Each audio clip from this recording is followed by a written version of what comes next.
요즘에 장사하기 진짜 힘든데 최저임금도 오르고 매 원자재값 뭐 이런 것도 계속 오르는데 이거 이제 고용보험까지 내야 되네 이거.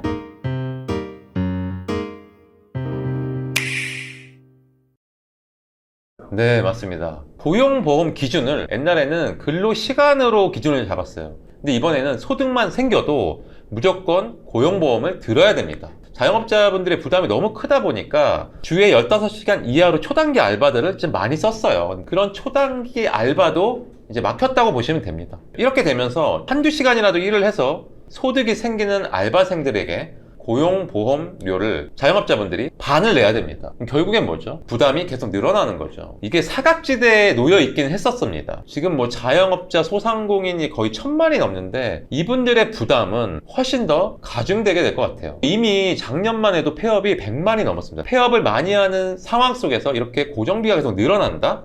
폐업률이 점점 올라갈 수밖에 없는 구조가 지금 된 거예요. 최저임금 계속 오르죠. 재료비 계속 올라가고 있잖아요. 그리고 배달 수수료, 세금, 각종 세금들도 있고 매월 내는 이런 수수료가 너무 많아요. 거기에서 정말 많은 게 뭐죠? 바로 월세입니다. 월세. 중소벤처기업부의 조사에 따르면은 월세 평균이 한 120, 한 4만 원 정도 된다고 합니다. 근데 서울은 한 170만 원 넘어요. 170만 원 후반대입니다. 그러면 관리비 내고 뭐 이런 공과금까지 내면은 자영업자분들은 월에 한 200만 원 정도를 매달 내고 있어요. 이게 당연히 공간을 빌렸으니까 월세를 내는 게 당연하지만 이 월세라는 고정비가 10년, 20년 계속 내잖아요. 이 비용은 상당히 큰 금액입니다. 절대 돌려받을 수가 없는 돈이에요. 결국에는 내 통장에서 없어지고 사라지는 돈입니다. 월세를 안 내고 장사하기는 참 어렵죠. 하지만 내가 월세를 안 밀리고 낼 수 있는 사장님이다. 그리고 월세를 내고 장사를 좀 잘해서 돈이 좀 남아서 월세 부담을 더 할 수 있다 라는 분들은 대출을 활용해서 건물을 매입하고 대출 이자로 내는 방법이 있습니다. 쉽게 말하면은 월세 대신 이자를 내고 내 건물에서 장사할 수 있는 방법을 얘기하는 거예요. 많은 분들이 내가 뭐 월세 낼 돈을 어떻게 건물 사? 라고는 하지만 건물은요 대출이 7, 80% 정도가 나옵니다. 내가 20, 30% 정도의 자금만 있다면은 7, 80%에 대한 이자를 내고 내 건물에 장사를 할 수 있어요. 내 건물에서 장사를 하면 뭐가 좋을까요? 일단 갑질 안 당하겠죠. 쫓겨날 일 없겠죠. 결국에는 장사를 안정적으로 할 수 있다. 두 번째는 뭐가 있을까요?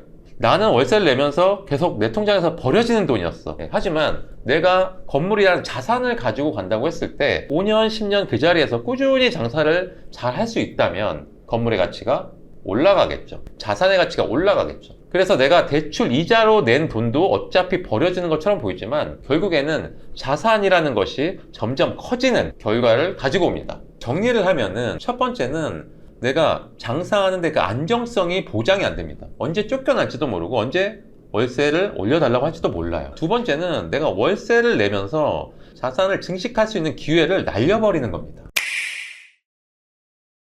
10년이면은 뭐 서울 같은 경우에는 2배도 있지만 뭐 3배 오른 것들도 막 꽤 많아요. 이게 많은 분들이 착각을 하는데 부동산이 오른다 라고만 생각하지만 반대로요, 현금의 가치가 떨어진다는 걸 고려해야 됩니다. 10년 전의 통화량과 지금의 통화량 자체가 다릅니다. PD님이 예전에 어렸을 때 한 20년 전인가요? 월드콘 얼마였어요? 500원. 지금 얼마죠? 그럼 4배 올랐네요. 결국엔 통화량 때문이거든요. 현금의 가치가 떨어진 거죠. 월드콘은 100개, 200개, 300개 막 만들 수 있죠. 근데 땅은 어떻죠? 딱 한정적이잖아요. 우리나라 국토를 늘릴 수는 없잖아요. 서울, 주요 광역시나 이런 데를 더 늘릴 수 있나요? 못 늘려요. 근데 많은 분들은 그 안에서 일을 하고 싶어 합니다. 그러다 보니까 딱 공급은 정해져 있어요. 건물을 계속 지을 수도 없고. 근데 수요는 계속 집중화되고 있는 거죠. 그리고 지금 어떻게 되고 있죠? 새 정부가 들어서서 20조, 30조 지원금 날리고 돈 뿌린다고 했어요.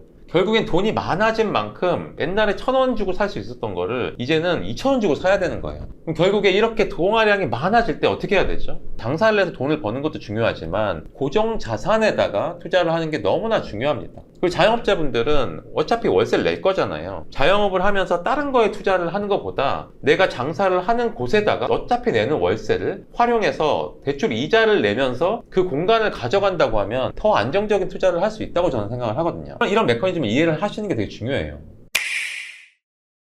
맞아요. 저도 자영업자분들 정말 많이 만나는데 장사만 하시다 보니까 불이익인 경우가 너무 많습니다. 저도 뭐 독학을 해서 막 건물 사고 했지만 저도 원래 자영업자였거든요.